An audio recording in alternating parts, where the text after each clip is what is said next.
26-এর ভোটের আগে এত ভোটারের নাম বাদ, খোদ মুখ্যমন্ত্রীর কেন্দ্রে এত বাদ কেন জানেন? সংখ্যাটা শুনলে চমকে যাবেন। শুধু বাদ নয়, বিচারাধীনের সংখ্যাটাও অনেকটাই বেশি। বেছে বেছে মুখ্যমন্ত্রী মমতা বন্দ্যোপাধ্যায়ের কেন্দ্রে কেন এত ভোটার বাদ?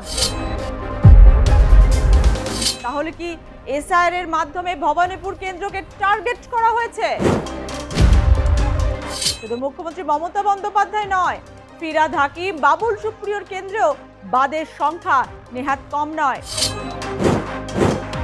এসআইআর নিয়ে বারবার তোপ দেখেছেন মুখ্যমন্ত্রী মমতা বন্দ্যোপাধ্যায়। এই তো সেদিন জৈনদের অনুষ্ঠানে গিয়েও গণতন্ত্র রক্ষার আর্জি জানিয়েছিলেন মুখ্যমন্ত্রী মমতা বন্দ্যোপাধ্যায়। জানেন কি শুভেন্দু অধিকারীর কেন্দ্রে কত ভোটার বাদ? খসড়া তালিকা যখন বের হয় তখন ভবানীপুর কেন্দ্রে বাদ গিয়েছিল 44,787 জনের নাম।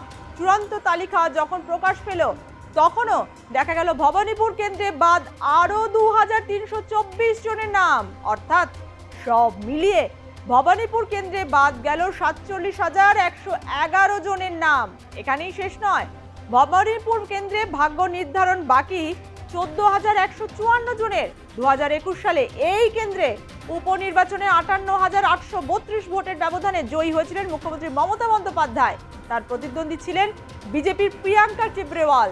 কমিশনের দেওয়া তথ্য অনুসারে 2025 সালে জানুয়ারিতে প্রকাশিত তালিকা অনুযায়ী ভবানীপুরে মোট ভোটার ছিলেন 1,61,509 জন। তাহলে চূড়ান্ত তালিকা অনুসারে এই ভবানীপুর কেন্দ্র থেকে বাদ গেল প্রায় 47,111 জন। অমীমাংসিত এখনো 14,000-এরও বেশি। আবারও শোনা যাচ্ছে এই কেন্দ্রে ভোটে প্রার্থী হতে পারেন বিজেপির শুভেন্দু অধিকারী।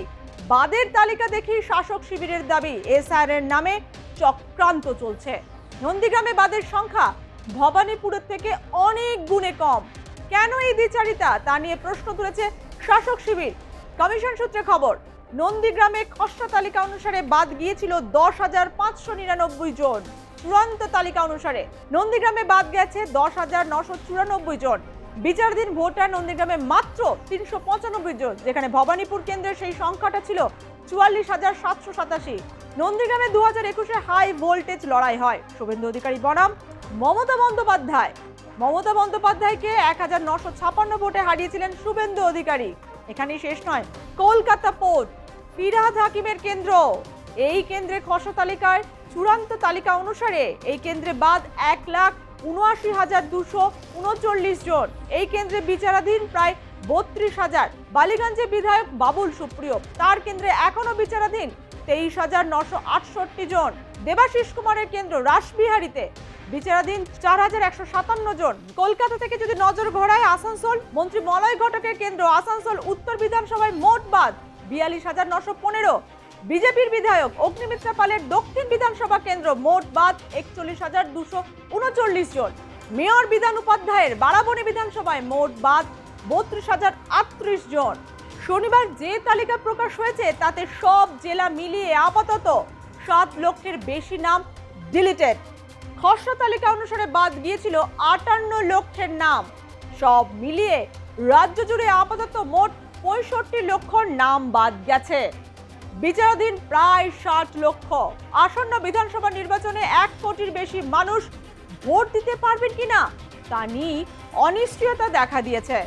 58 লক্ষ নাম, এই 58 লক্ষ নাম কিন্তু রয়েছে ডিলিট করে দেওয়া হয়েছে।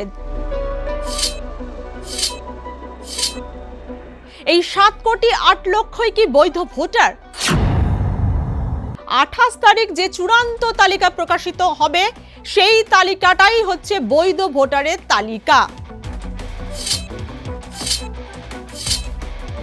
কোন জেলায় কত ভোটার রয়েছেন এই অমীমাংসিতদের তালিকায়? এই যে স্ক্রুটনি চলছে, এই যে এসআইআর পর্বে শুনানি চলছে, তারা অ্যাটেন্ড করেননি, তাই তাদের নাম ডিলিটেড। শনিবার চূড়ান্ত তালিকা প্রকাশ করবে নির্বাচন কমিশন। এই চূড়ান্ত তালিকায় নাম থাকবে 7,8,00,000-এর। এই 7,8,00,000 কি বৈধ ভোটার? না, তা একেবারেই না। সমস্ত ভোটারের নাম থাকবে এই চূড়ান্ত তালিকায়, কিন্তু 3টি ভাগ রয়েছে। এই 3টি ভাগের মধ্যেই জানা যাবে আপনি বৈধ ভোটার কিনা। আপনার নাম যদি হয় স্বপন ঘোষ, আমি ধরে নিলাম স্বপন বাবু আপনার নামের পাশে যদি লেখা থাকে অ্যাপ্রুভড, তাহলে কিন্তু আপনি বৈধ ভোটার। নির্বাচন কমিশন অনুযায়ী আপনি বৈধ ভোটার। স্বপন বোস যদি নাম থাকে যে ডিলিটেড, তাহলে কিন্তু সেই ভোটারের নাম ডিলিট হয়ে গেছে নির্বাচন কমিশনের তালিকা থেকে। তার কারণ তিনি মৃত হতে পারেন অথবা তিনি স্থানান্তরিত ভোটার হতে পারেন। আর যদি লেখা থাকে অ্যাডজুডিকেশন, মানে হচ্ছে অমীমাংসিত, বিচারাধীন প্রক্রিয়া চলছে, তারা কিন্তু এখনো বৈধ ভোটার নয়। এই চূড়ান্ত তালিকা প্রকাশের পর কিন্তু প্রকাশ হবে সাপ্লিমেন্টারি তালিকা, মানে ওই যাদের বিচারাধীন রয়েছেন, যে সমস্ত ভোটাররা, তাদের নাম স্ক্রুটিনি করার পর যদি পাস মার্ক হয়, তাহলে কিন্তু এই সাপ্লিমেন্টারি তালিকা অনুসারে নাম প্রকাশ করে চূড়ান্ত তালিকায় প্রকাশিত হবে। অতএব 28 তারিখ যে চূড়ান্ত তালিকা প্রকাশিত হবে, সেই তালিকাটাই হচ্ছে বৈধ ভোটারের তালিকা। 60 লক্ষ নাম কিন্তু রয়েছে অমীমাংসিত ভোটারের তালিকায়, মানে অ্যাডজুডিকেশনের তালিকায়। এই 60 লক্ষ ভোটার কারা, কোন জেলায় কত ভোটার রয়েছেন এই অমীমাংসিতদের তালিকায়, সেটাই আপনাদের বলবো। নির্বাচন কমিশন সূত্রে জানা যাচ্ছে যে মুর্শিদাবাদে 6 লক্ষ ভোটারের নাম এখনো অমীমাংসিত।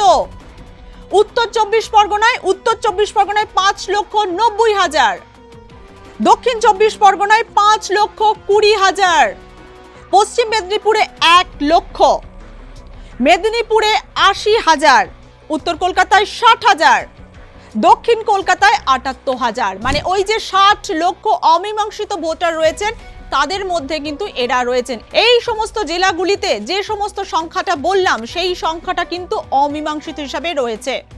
58 লক্ষ নাম, এই 58 লক্ষ নাম কিন্তু রয়েছে ডিলিট করে দেওয়া হয়েছে, অথবা তারা মৃত, অথবা তারা কোথাও স্থানান্তরিত হয়েছে, অথবা এই যে স্ক্রুটনি চলছে, এই যে এসআর পর্বের শুনানি চলছে, তারা অ্যাটেন্ড করেননি, তাই তাদের নাম ডিলিটেড।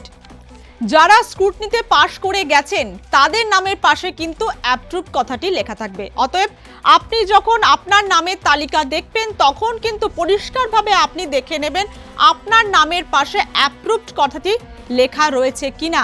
তারপরে পরবর্তী সিদ্ধান্ত। এবার আপনাদের বলবো যে এই তালিকায় আপনারা নামটা কিভাবে দেখবেন। আপনারা অনলাইনেও নামটা দেখতে পারেন, যেটা আমাদের আগের ভিডিওতে আমরা দেখিয়েছি যে কিভাবে আপনি বাড়িতে বসে কিভাবে আপনি আপনার নামটা তালিকায় রয়েছে কিনা সেটা দেখতে পারেন, অথবা প্রতিটি ভিডিও বিএলওদের কাছেও কিন্তু হার্ড কপি দেওয়া থাকবে, তাদের মাধ্যমে কিন্তু আপনারা আপনাদের নাম দেখে নিতে পারেন। নির্বাচন কমিশনের তালিকা, যে চূড়ান্ত পর্বের তালিকা, সেই তালিকায় আপনার নাম রয়েছে কিনা। শনিবার নির্বাচন কমিশনের সাইটে গিয়ে আপনারা আপনাদের নামের তালিকা দেখতে পাবেন।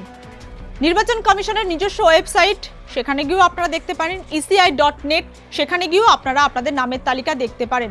ভোটার সার্ভিস পোর্টাল, সেখানে গিয়ে আপনারা এপিক নাম্বার দিলে আপনাদের নামের তালিকা আপনারা দেখতে পারবেন। অতএব বাড়িতে বসেও কিন্তু চূড়ান্ত তালিকা আপনারা দেখতে পারবেন। চূড়ান্ত তালিকায় নাম প্রকাশের পর যদি কারোর নাম ওই যে 3টি ভাগের মধ্যে একটি অ্যাপ্রুভ যদি না থাকে, তাহলে কিন্তু কি কি প্রসেসে আপনাদের এগিয়ে যেতে হবে, কি কি করবেন, সেটাও কিন্তু আমাদের আগের ভিডিওতে করা আছে, সেটা আপনারা দেখতে পারবেন। যেহেতু ভোট শিরের সংক্রান্তি, পশ্চিমবঙ্গের ভোট শিরের সংক্রান্তি, তাই যাদের নাম বাদ যাচ্ছে তারা নতুন ভোটার হিসাবে 6 নম্বর ফর্মটি ফিল আপ করতে পারবেন।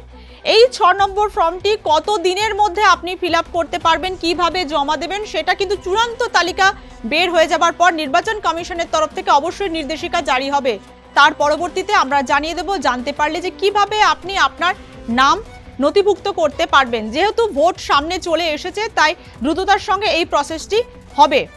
আপনাদের যদি কোনো রকম প্রশ্ন থাকে, চূড়ান্ত তালিকা দেখার পর কোনো রকম যদি আপনাদের মনে সন্দেহ জাগে, কোনো প্রশ্ন জাগে, তাহলে অবশ্যই আমাদের ভিডিওর নিচে কমেন্ট করবেন। আমরা যতটা সম্ভব পারবো আপনাদের সাহায্যের জন্য, আমরা যেভাবে প্রথম থেকে এগিয়ে এসেছি সেইভাবেই আপনাদের উত্তর দেওয়ার চেষ্টা করব, কমিশনের আধিকারিক এবং অন্যান্যদের সঙ্গে কথা বলে। অতএব আজ এই পর্যন্ত। চূড়ান্ত তালিকা প্রকাশের পর আবারও নিশ্চয়ই আমরা আপনাদের সুবিধার্থে এবং আপনাদের প্রশ্নের উত্তর দিতে কোনো না কোনো ভিডিও অবশ্যই করব। আজ এই পর্যন্তই।